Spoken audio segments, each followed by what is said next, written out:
고향 땅을 나그네처럼 산다는 제목으로 말씀을 전하겠습니다. 베드로 전서의 발신자는 베드로입니다. 1절이 베드로를 말합니다. 이때 베드로는 로마에 있는 것으로 추정합니다. 수신자는 지금의 터키 튀르키예 지역에 흩어져 있는 성도들입니다. 1절에 나오는 지명들 다 터키에 있습니다. 유대인들로 예수 믿은 사람들이 터키에 산다도 되지만 대부분은 그 땅 사람들, 이방인으로 예수 믿게 된 사람들이 주된 타겟입니다. 지금처럼 국가를 넘는 이동이 많은 때가 아니기 때문입니다. 지금 2026년 미국에서도 캘리포니아에 태어난 사람들 소원이 맨하탄, 뉴욕 와보는 겁니다. 그 말은 뉴욕 못 와보고 죽는 미국인들 많다는 거예요. 실제로 미국인들 여권 보급률이 40%란 통계도 있습니다. 우리나 바다 건너 미국 와 살지 정작 미국인들은 외국에 한 번도 안 나가보는 미국인들 60% 이상입니다. 이방인으로 예수를 믿었다는 것은 이전의 삶, 과거의 습관, 그 사회 문화 전통, 질서를 거스리는 것을 말합니다. 당연히 큰 핍박과 환난과 손해를 가져옵니다. 한국도 마찬가지입니다. 19세기 말 조선에 한국에 선교사들이 들어가서 복음을 선포했습니다. 그때 예수를 믿은 조선인들은 500년 조선사회의 질서 문화 가치관을 거스리는 삶을 살 수밖에 없습니다. 예를 들면 조상제사 ancestor worship을 거부하죠. 무, 부, 애비도 없는 것들로 예수 믿는 것은 큰 불효로 여겨졌습니다. 지금도 마찬가지죠. 조상제사 지내는 집안에서 아들, 딸 예수 믿고 조상제사 절을 안 하겠다든지 또는 부모님 돌아가시면 조상제사 없애겠다든지 이런 말 하면 부모와 큰 불화를 겪습니다. 부모들이 내가 죽으면 자녀로부터 제사밥을 못 얻어먹겠네. 죽음 이후를 두려워합니다. 무속신앙에서는 사람이 죽으면 이제 떠돌죠. 그때 자식들이 1년에 한 번은 길에 밥을 먹여줘야 생존한다고 믿습니다. 그래서 지금도 국가에서 조선시대 죽은 왕들을 먹여 살리죠. 종로에 있는 종묘에서 위패를 모셔놓고 조선의 왕들을 제사밥 먹여 살려냅니다. 그게 무속신앙의 제 신앙이에요. 개신교보다 100년 먼저 조선에 온 천주교도 마찬가지입니다. 조상제사 못 지내게 했습니다. 그래서 많은 천주교인들 순교했습니다. 사화, 신유, 기해, 병호, 병인년에 큰 핍박이 있었습니다.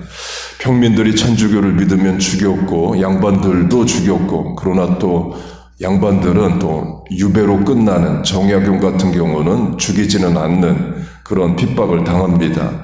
그렇게 천주교도 조상 제사를 못 지내게 했습니다. 그런데 히틀러를 지지했고 또 일본의 조선 식민 지배를 인정했고, 그래서 안중근 의사를 파문 엑스코뮤니케이션 했던 교황 피우스 12세가 조상 제사를 허락해 줍니다.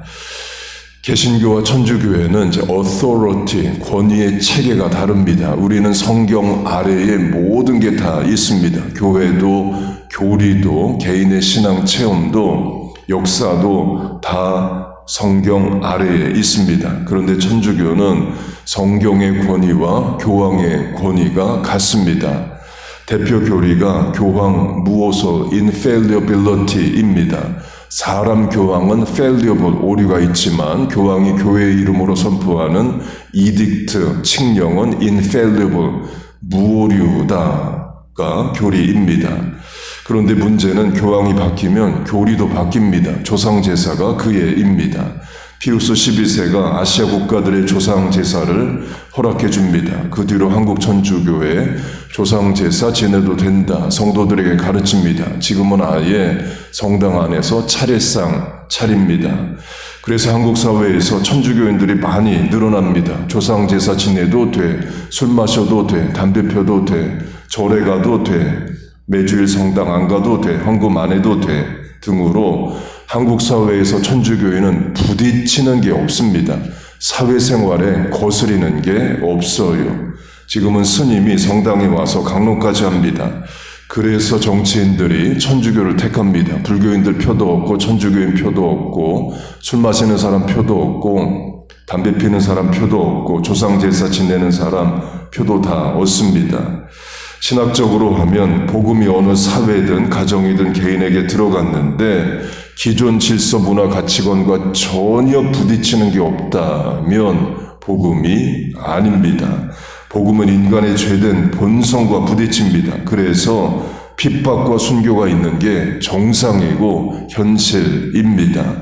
그걸 인내하고 감당하라가 베드로전서의 핵심입니다. 본문으로 하면 성도를 나그네, 에일리언, 외지인, 포리너, 외국인으로 부르는 게 그 이유입니다. 자기 땅에 자기 나라 사람으로 고향을 사는데 예수 믿고 보니까 타향살이하는 것 같은 소외와 핍박이 있다는 거예요. 본문이 수신자들을 터키, 튀르키예 지역에 있는 사람들로 말합니다.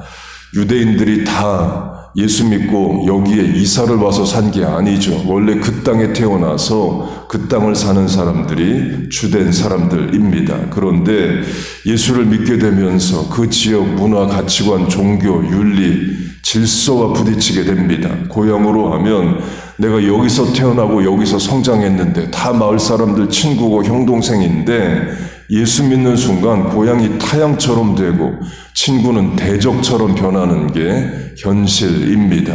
예수님이 그러셨죠. 출생은 베들레헴이지만 성장은 나사렛입니다. 그래서 예수님은 네저린, 나사렛 사람으로 부릅니다. 귀신을 쫓아낼 때도 성경에서 나사렛 예수의 이름으로 명하노니 물러가라로 예수님을 나사렛으로 말합니다. 영어로는 예수 믿는 자를 크리스찬이라고 하지만 아랍어로는 나스라니, 나사렛 사람들로 부릅니다. 그렇게 예수님의 고향은 나사렛입니다. 나사렛은 구약 성경에서 한 번도 안 나옵니다. 성경학자들은 그만큼 작은 마을이었다고 해석을 합니다. 작은 마을이라는 것은 동네 사람들 다 서로 잘 아는 사람들이에요. 형, 동생, 친구, 친척입니다. 그런데 예수님이 자신을 메시아로 드러내시고 하나님의 아들로 선포하시고 공생애를 시작하십니다. 바로 그날 끌려가서 절벽산 낭떠러지에서 밀어 예수님을 떨어뜨리려 죽이려 했던 것이 나사렛 사람들, 고향 사람들이었어요.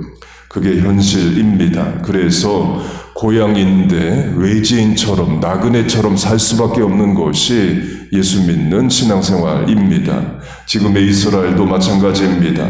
같은 주이시고 같은 이스라엘 국민이고 이스라엘 태어나 성장했어도 어느 순간 예수 믿으면 결혼이 파혼되고 직장에서 승진이 안 되고 자녀들 소외되고 아파트 렌트 연장이 안 되는 게 지금의 이스라엘입니다.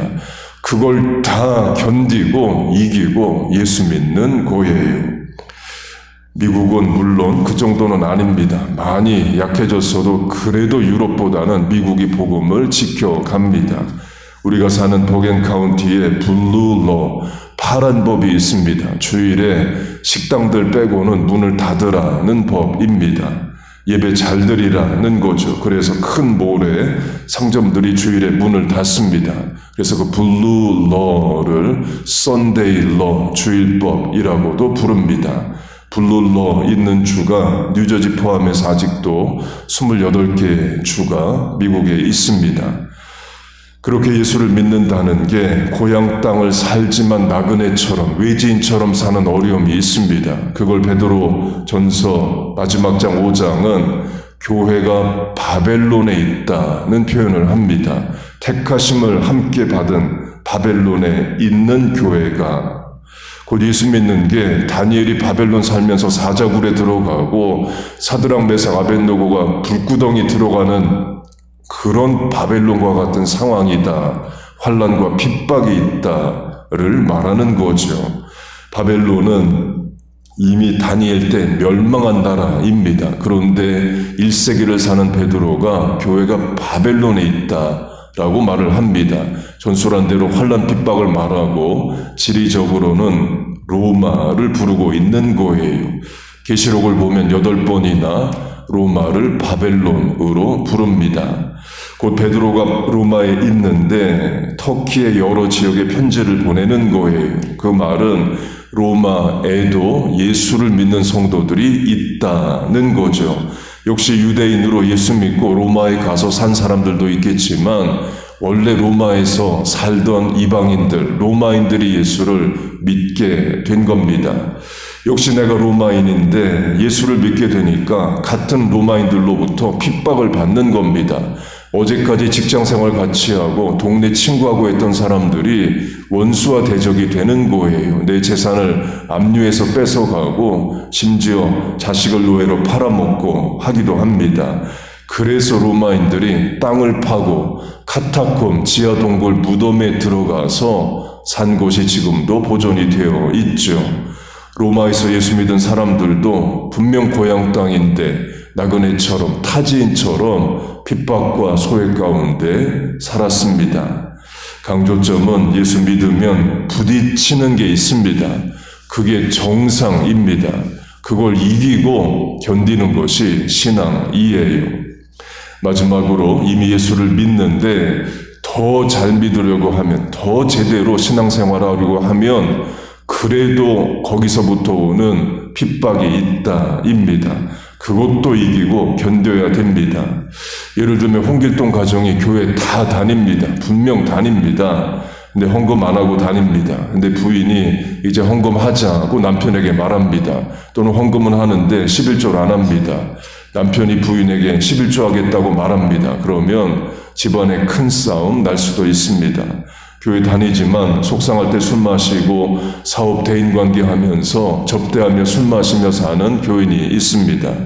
이제 그렇게 하지 않기로 결정하면 어려움 많을 수 있습니다. 친구관계 소원해지고 사업상 접대 비즈니스 어려워질 수 있죠. 교회가 교인들에게 지금보다 조금 더 신앙생활 열심히 하시자, 주일 성수 안 하는 분에게 주일 성수해야 된다, 새벽기도 안 하는 분에게 새벽기도 하시자 싫다는 교인들이 있습니다. 그것도 현실입니다. 나 자신도 마찬가지죠. 내가 내 신앙의 성장을 위해서 결단하고 작정하면 내 몸이 죄된 본성이 거부하고 거스리는 것이 현실입니다. 그래서 내가 나 자신과도 싸워야 되는 영적 싸움 있습니다. 다 이기고 견디고 인내하고 최우승리하는 겁니다.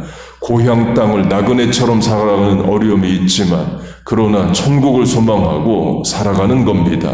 바른 땅을 디뎌도 고개는 하나님 계신 하늘 쳐다보며 살아가는 거예요.